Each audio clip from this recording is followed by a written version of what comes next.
Shalom à tous. La paracha de Toldot, c'est la paracha de la filiation. Maintenant, on va commencer à passer des personnages à la question de la filiation, c'est-à-dire la question de la transmission. Or, curieusement, dans la première transmission qui se fait entre Abraham et Yitzhak, il y a un petit problème qui est marqué dans le verset 25-11 de la paracha de la semaine dernière. ויהי אחרי מות אברהם, ויברך אלוהים את יצחק בנו, וישב יצחק עם באר לחי רועי.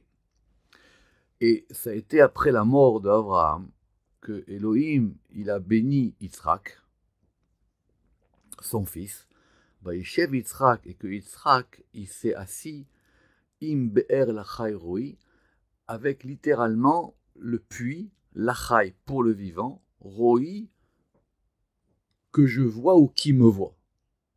Très bien. Le Zohar, tout de suite, il pose la question. Il dit, mais et évidemment, c'est la question qui est reprise par Rashi. Comment, puisqu'il s'agit de filiation, Abraham, on lit Yitzhak, puisque si on est dans la filiation, comment est-ce que dans la filiation, la bénédiction ne se transmet pas entre Abraham et Yitzhak? Alors Rashi, il dit qu'effectivement, parce que Abraham, il ne voulait pas bénir Ishmaël. Et donc, effectivement, il a dit je préfère bénir personne plutôt que d'en bénir un. Très bien. Et donc, du coup, c'est Dieu lui-même qui fait la bracha. Ok. Le Zohar, il a une question évidemment beaucoup plus profonde. Il dit mais ça, c'est le début du verset. Mais c'est quoi la fin du verset?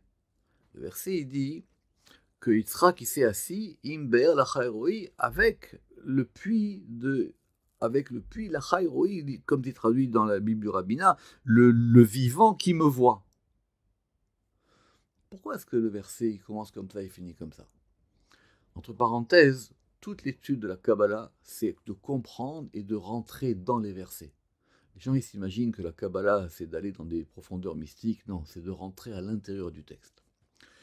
Donc, le Zohar, il dit, le verset il pose une question, mais la réponse, elle est, comme chaque verset, elle est dans le verset lui-même. Quel rapport entre le fait qu'Abraham n'ait pas béni son fils, et que Dieu le bénisse, et le fait qu'il sera qui se mette sur ce puits-là? Alors, le Zohar, il dit qu'il faut voir dans le Targum, et le Targum, comment il traduit Be'er la-Chayroi? Il dit Be'era de malach kaima itraze'ala, c'est le puits de l'ange Kaima, de l'ange de l'alliance ou de l'ange vivant, ça dépend comment on traduit l'araméen, itraze'ale, qui s'est dévoilé à moi. Ok. Et qu'est-ce qu'on gagne avec ça? On gagne, dit le Zohar, à comprendre le principe fondamental de la filiation. Normalement, il y a entre les pères et les enfants, surtout chez les Avot, quelque chose qui se transmet. Cette chose qui se transmet, la Beracha, elle aurait dû se transmettre à Yitzhak. Maintenant, cette Beracha, elle disparaît pas. Donc, elle remonte à l'origine de la Bracha. Et donc, elle remonte à ce degré ici qui est marqué de Elohim. Et Yitzhak, il le sait, ça.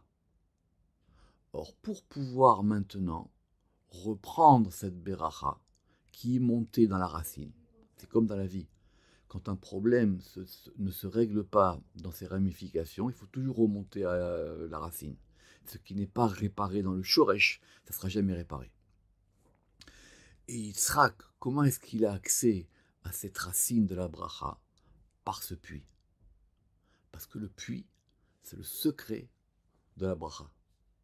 Et ce puits-là de Be'er la-Chayroi, pour ceux qui savent comment ça fonctionne dans la paracha, c'est le lieu, dit le Zohar, où justement il va pouvoir puiser par la Shrina la Beracha qui était remontée dans sa source. Shabbat Shalom à tous.